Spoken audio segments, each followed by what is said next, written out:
Hello everyone, Jamie from T4 Survival here. Today I'm with our partner Kydex Holster Solutions, and I brought him on camera today to talk a little bit about the T4 Survival Camp. So we've been working together for years. He's been in a lot of our training events, but he had the first opportunity to come up to the T4 Survival Camp and participate at our training at the Birches Resort up in Rockwood, Maine. And I wanted David to tell you a little bit about what his favorite thing is that he learned, takeaways, and tell you a little bit about the camp. So David, if you don't mind. Yeah, so was up there recently over the past few weeks and had an opportunity to get to the range, which we haven't really had an opportunity to get outside and shoot, other than your typical, shooting any paper targets.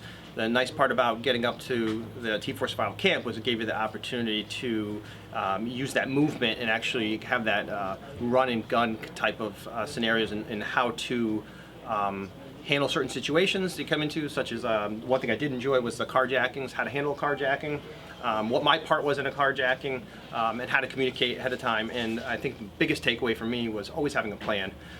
You guys talked about having a plan ahead of time, because if you have that carjacking, what does your family do? The people that are with you, what is their role? What's your role?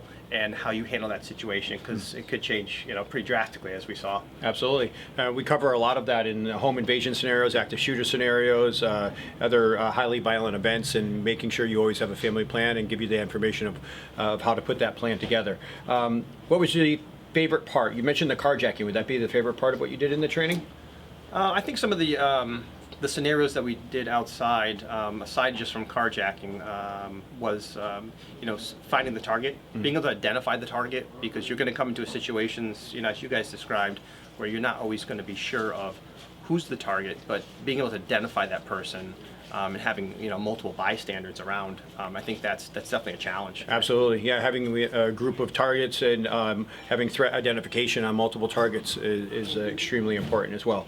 Well, David, we appreciate you coming up. We look forward to seeing you at the next camp. The next camp is May 13th to the 17th at the Birches Resort in Rockwood, Maine. And remember, Kydex Holster Solutions. If you're looking for holster solutions, this is the guy to contact and see. You can visit his website, which is www.kydexholstersolutions.com, or Excellent. you can email us at sales@kydexholstersolutions.com. Great, and I'll put that in the link in the description below as well, so you can reach out to him directly, or you can always go to our website, t4survival.com, and start a chat.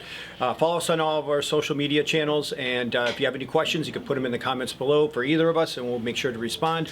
And remember, training for survival, t4survival.com. We'll see you soon. Thanks, man.